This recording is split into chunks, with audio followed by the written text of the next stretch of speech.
To be the hero. It's an instinct deep within us all. Saving the day, saving the city, saving the world. The fight for justice, for equality, for a better tomorrow. But our greatest battle yet is one that affects us all. And if we aren't victorious, the consequences will be fatal. But our shared story can have a happy ending. Educate yourself. Educate your friends and family. Together we can drive those in power to make the changes that are necessary to really make a difference. We can all work to save the planet. We can all be the hero.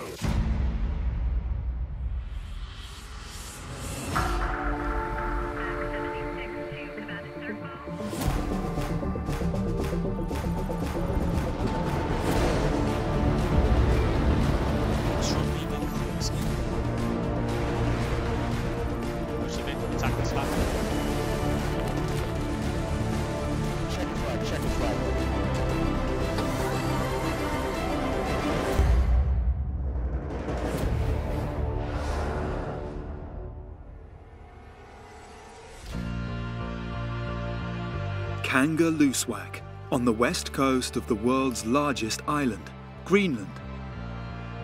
This stunning, brutal, and mostly uninhabitable place is changing at a speed that is hard to comprehend. In order to gain more knowledge as to what effects we're having on this complex environment, Extreme E's scientific committee, led by Professor Peter Wadhams, were undertaking scientific research on the ice sheet in hopes of better understanding why the rate of ice melt is increasing. As you can see from the scene behind us, a lot of the ice on the Greenland ice cap is very dark. It's called black ice, and it's dark because it's dirty, and what you've got is a long history of dirt and soot from fires gets blown across to Greenland and deposited on the ice sheet. If the ice melts, it leaves the dirt behind, so the dirt accumulates on the surface, gets blacker and blacker, and the blacker it gets, the more radiation it absorbs, and that means the faster it melts. So what we want to find out is how much of the sediment is soot from wildfires. Is it a serious addition to the melt rate of the ice sheet? So to do that, it's very simple. You just get a bunch of volunteers to go around and put little samples of the dirt from the glacier in bottles, and then we can take them back and analyse them.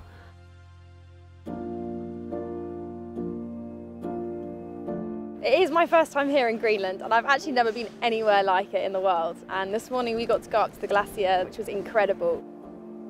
Hopefully, with all the samples that we've got of the ice and the black bits, they'll be able to understand what's going on. And then, because the issue is when it's black, it heats up more because it attracts more of the solar radiation, which then obviously heats the ice faster, and it just gets into a vicious circle of the ice melting faster. So I think it's pretty important stuff. We're definitely here to race, and that's what we've all come into this sport for. And I think the science element, it really feels like the complete picture. That's the thing that I tell my family about when I go home at the end of the day. I want to tell them about the science, and yeah, I feel really happy to be a part of it and helping with the research. It's really amazing to be part of this and being a part of the research. That's also one of the reasons why I wanted to be in this series. Of course, it's really exciting to go to the places that we are and racing these extreme conditions, but we are highlighting questions that are so important. And it's strange because you know about climate change, but once you come here and you really see it by yourself, it's crazy. So I'm proud to be a part of something that is trying to make then a better change. As well as leaving a positive environmental legacy in each race location, a key goal of the Extreme E Championship is to promote gender equality in motorsport. Prior to the Arctic X-Prix, the Veloce racing team alongside the FIA organised a special Girls on Track event to help encourage more girls to get involved in motorsport. So today we're down in London. We're at a new karting facility that's just opened, and yeah, we're here for the Girls on Track event with Veloce, which is basically about all inspiring more girls to get involved in the sport. We've got a few different activities and stations set up for everyone today. I think about 20-25 young girls are going to come down and hopefully have a fun day out and enjoy what this new facility has to offer. It's great for, you know, more girls to come and experience, you know, opportunities like this. And, you know, it's not all just about the driving. There's different, you know, activities we have set up to show different careers you can have in motorsport that aren't just, you know, on-track driving. So, yeah, our aim is to inspire more girls to get involved in the sport, and hopefully, you know, this is a good first step. It's places like this that are gonna, you know, make the accessibility to our sport better, and more people are hopefully going to experience go-karting and, you know, what the sport has to offer by venues like this opening. So yeah, it's fantastic to see, and yeah, looking forward to getting involved myself. Have any of you guys been karting before? Cool. So my one thing will be, honestly, there's no pressure. This is how I started. I started in go-karts just like this, and honestly I was terrible. So there's no pressure, just enjoy it, try and have fun, try and make the most of it.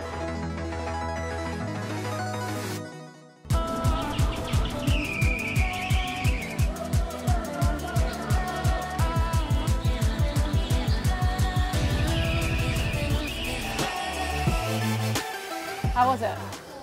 Do you enjoy it? It's good, isn't it? They're all full attack, which was so cool to see. So yeah, honestly, really impressed with them all, and yeah, had so much fun. Honestly, it was great to come down here and experience the karts myself, but obviously to see so many young girls that have never tried it before give it a go for the first time and love it, and to see how talented they were. Yeah, it was a really great day. Also at the event was Kiwi rally racer Emma Gilmore, who is standing in for Jamie as Veloce's reserve driver for the Greenland race. Yeah, really excited. Obviously trying to keep my expectations in check. You know, I am learning the car, I am learning the team. There's a lot to take on in the weekend, but you know, I'm confident that me and Stefan can have a good weekend, and Veloce and us, we can have a good result. Before we see how Emma got on in her Extreme E debut, let's see how the racing works.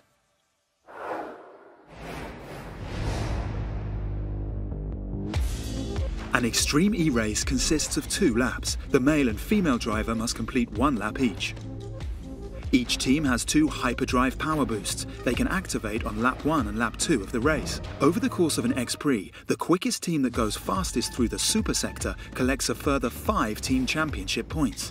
Day 2 starts with the semi-final, with the top 2 teams from each semi progressing to the final. The bottom 3 teams from Day 1's qualifying go head-to-head in the Crazy Race, with the winner taking the last remaining place in the final. The fastest 2 teams from semi-final 1 and 2 and the winner of the Crazy Race will battle it out in the 5-car final. The team that crosses the line first wins the X-Prix and claims 25 championship points. All 5 X-Prix count towards the team's championship, and in the Drivers' Championship, competitors can drop their worst X-Prix result of the season. Who has what it takes to lift the trophy?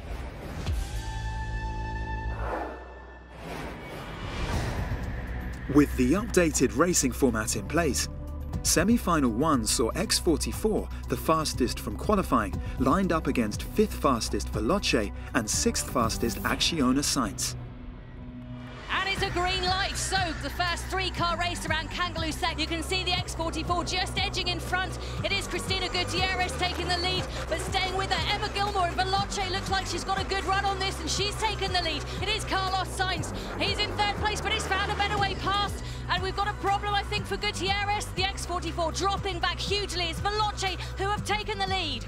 Despite taking the lead early, Veloce lost out to a brilliant overtake from the 4-time Dakar champion Carlos Sainz leading into the lake section, with XE rookie Emma Gilmore now trying to pull away from Cristina Gutierrez in 3rd. There's a big gap now between Veloce and X44. Looking at X44, there's no issues, no punctures that we can see.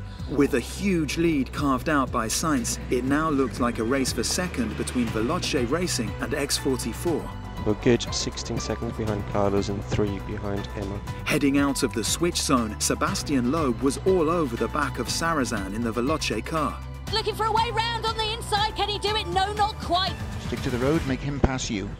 He's trying on the inside. Side of Sarrazin cuts up over, goes through the side of the lake. Loeb makes a pass where we said you couldn't pass. Just use Loeb, race him, hunt him down.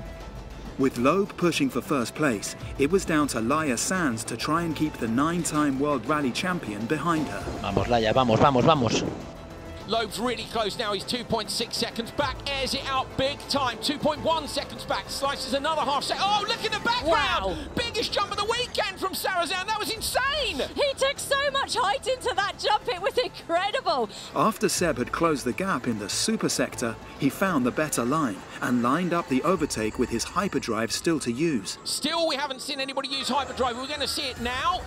Loeb's in behind, here we go, Sebastian Loeb on the hyperdrive, going for the pass and just blasts straight round the outside.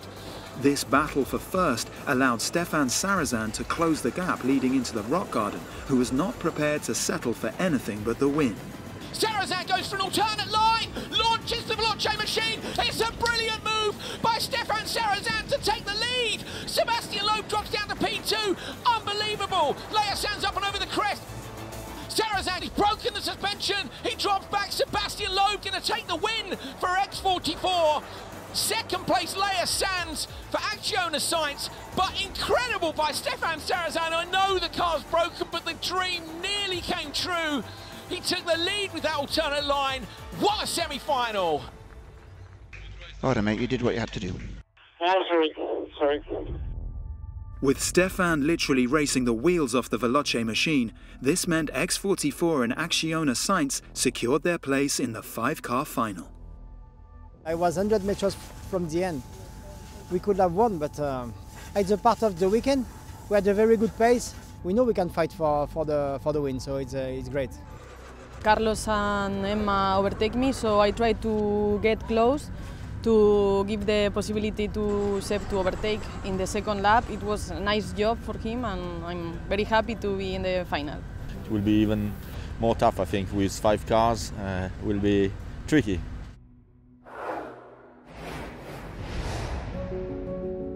Extreme E, with its 50-50 split male and female driver lineup, is helping to advance equality in motorsport and create a level playing field for female drivers. While in Greenland, 2 of our female racers met local pilot Mia and took to the skies to get a whole new perspective of the Arctic. So I was 20 when I got my pilot's license, and I got my private license first, and then I got my commercial license, and then I upgraded to the 2-engined. Every city is like an island to itself up here. You can't drive between the cities, so flying or sailing is a very big part of our everyday lives, because that's the only way to get from A to B here. So nice meeting you, and welcome to Gangeslussa. So cool what you're doing. We're gonna go actually in this way, and we'll head a little bit in over the ice. We have a beautiful glacier, so we'll be flying towards that first. And we'll be exploring all the colors, the scenery of Gangeslussa here in the area.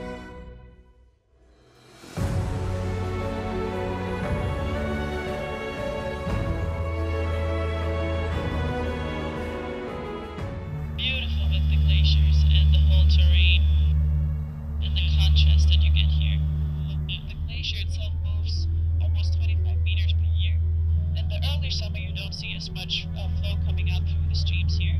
But as we get closer to August, September, where we've already had all the warmer days, all the ice that were melted finally found its way down here to the stream. So that's due to all the melting that occurred during the summer. I really don't like to fly, I'm always scared, but I understand that she's really good and I could relax and just enjoy the views, and it was amazing.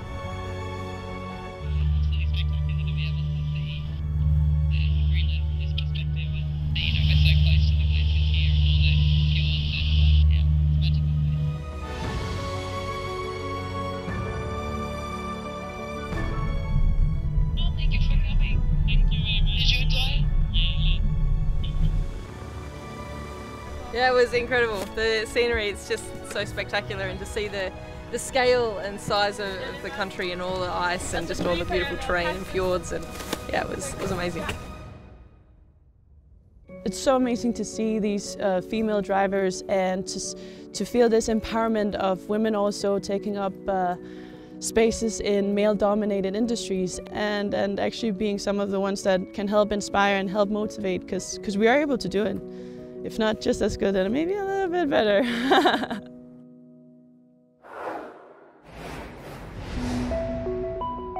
Racing in some of the world's most remote locations to highlight the impacts of climate change is why the all-electric Extreme E Series was created, and great care was taken from the championship's inception to ensure the series created the smallest carbon footprint possible. As the series has developed over the opening 3 rounds, the organisers have also come up with even more innovative ways to reduce the championship's impact. And heading into the Arctic X Prix, the event team had implemented some seemingly small changes to make a big impact in keeping the series as clean as possible. Extreme E is all about going to remote places, and one of the challenges that then gives us is what we do with our waste, and it's something that all events all over the world will constantly be trying to question and overcome. So one way that we've actually looked at doing that is in our catering, and we've actually made everyone bring their own cutlery, plates, mugs, and this is to replace any disposable cutlery that we may use. And that includes drivers, teams, staff, contractors, and everyone's really got on board. We've got a great washing facility, so it's all set up to let us wash up after ourselves and leave no trace. Running any event of this size typically creates a large amount of waste that needs to be carefully disposed of. With this in mind, the event team implemented ways to recycle, reuse and repurpose as much waste as possible, even that of a human nature. Natural Event's specialty is mobile composting toilets. Portable toilets, most of them use chemicals instead of water. So you're talking 500 people here, flushing the toilet twice a day. You've saved a lot of chemical use. It's a natural composting process, and you're actually treating it in a manner that can be returned to the environment. I only think it's called waste if you waste it. And society has been wasting it for a long, long time. Human beings should start looking at what most people call human waste as a way to replenish both the potassium and the phosphorus that our planet needs for great soil.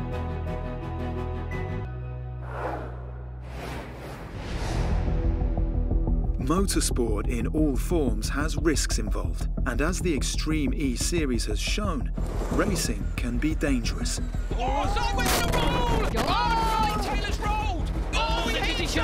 Despite some huge crashes so far, there's been no injuries, but planning and preparing for how to deal with the worst-case scenarios in super remote locations is vitally important. Extreme E and their medical partner MDD reached out to medical teams all over Greenland and surrounding countries to take part in training exercises in Kangerlussuaq's helicopter hangar.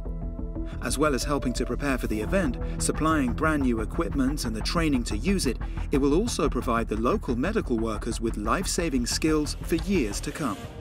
The job that I do here is to organize and lead the medical team. I came on a recce with the Extreme E team in June. We came to Kangerlussuaq and visited the police, the fire and rescue department, the SAR crew at the emergency helicopters, the medical doctor's clinic, and people were calling for equipment or skills to use the equipment they actually had. And since I love doing simulation training and I love giving people the possibility to grow in what they actually like doing, I offered them the possibility to join an event where I would do simulation training. I want to combine people from different kind of jobs because they're all working with people. They all use kind of the same equipment, but they have different understandings of an emergency situation due to where they actually find people in the pre-hospital or in-hospital setting. So I joined everyone in the hangar, and we could use these fantastic facilities in here. When we do the simulation training, it's very important to be as close to reality as possible. So when we use the somebody's sleeves that looks like people actually have a burn or a cut, when we put the blood on it, it makes it look more realistic. If you get in the situation and if you have done the simulation training prior to that, then you will be a lot more confident and prepared on what to do when you meet that person. Extreme E is about leaving a legacy behind, and without this event, these people would never have this amazing opportunity. In this setting, we were able to do simulation training on site and not in a simulation center. And that is so extremely important, that people are training in their own environments, What we are doing with this simulation training is actually giving the people who attended the possibility to lift their skills, become better at their job, saving other people's lives. And that's all thanks to the Extreme E putting the event on here in Greenland. As well as providing training for medics in Greenland and supporting scientific research that will hopefully help us all, one of the Extreme E teams, Excite Energy Racing, committed to funding the installation of solar panels for a school near the race site, leaving a sustainable, lasting legacy for the local youth. For us, we were trying to think as a team, how can we provide a local legacy? And the solar panels for us was a perfect way to do it. It's something we do in the UK. So not only will it be providing electricity here for the local school, but we'll also be doing some studies ourselves to see how solar radiation works in the Northern Hemisphere. So obviously the biggest thing for everyone at the minute is decarbonisation, and the sort of solar solution we've provided here is a key to that, and I think one of the biggest contributors to all of the pollution is the way we produce energy globally with coal-fired power stations. So renewable energy is a perfect way to mitigate that. I'm so excited about Extreme E engaging the youth and children in making them pioneers in knowing about sustainable solutions in Greenland. I think Extreme E is inspiring us in the local community around sustainable energy, and this is a start. With the solar panels project, we will give the children more knowledge, but also we will make a greener society in Kangerlussuaq. Here in Greenland, we really experience and face the climate change. It's 3 times worse in Greenland or in the Arctic than the rest of the world. So the children are used to climate change here in Kangerlussuaq. We have it in our daily life. We see the summers get longer, the winters shorter, so everything is changing. So the kids are very focused on helping with this.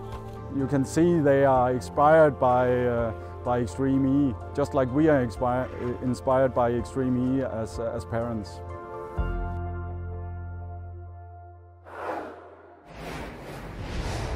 With 2 of the 5 spots in the final already filled, it was time for semi-final 2 to decide who would be joining Acciona Science and X44 and stay in the fight for the Arctic X Prix crown.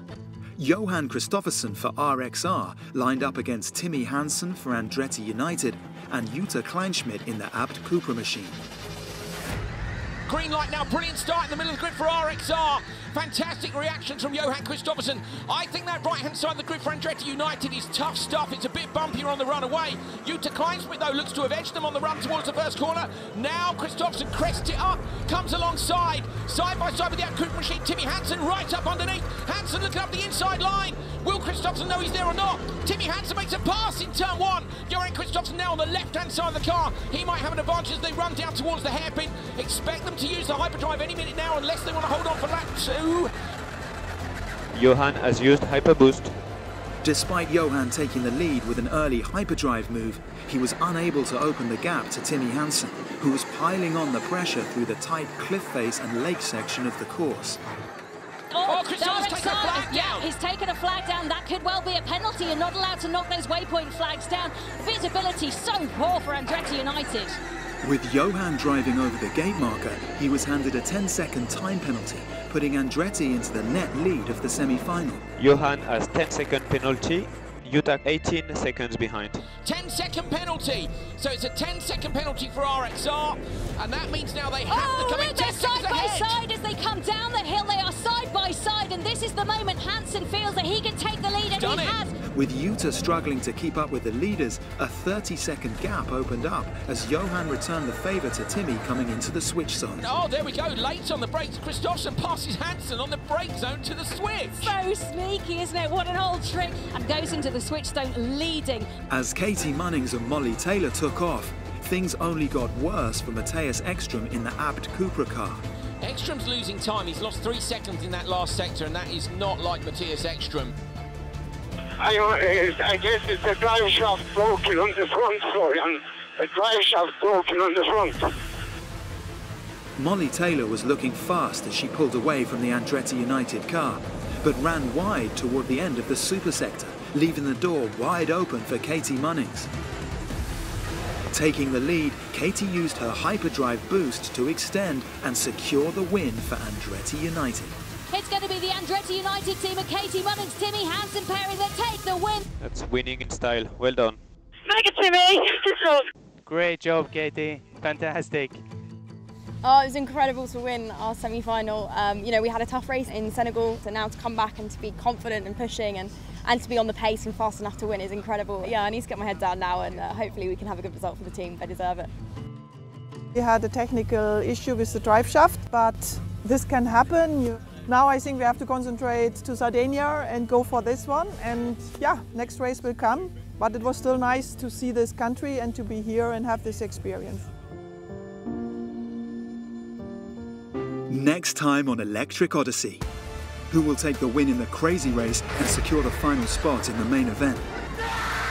We head deep into the UNESCO World Heritage Site of Ilulissat and see who will take the Arctic X-Prix crown in a drama-filled 5-car final. The leader's got a rear right puncture. Incredible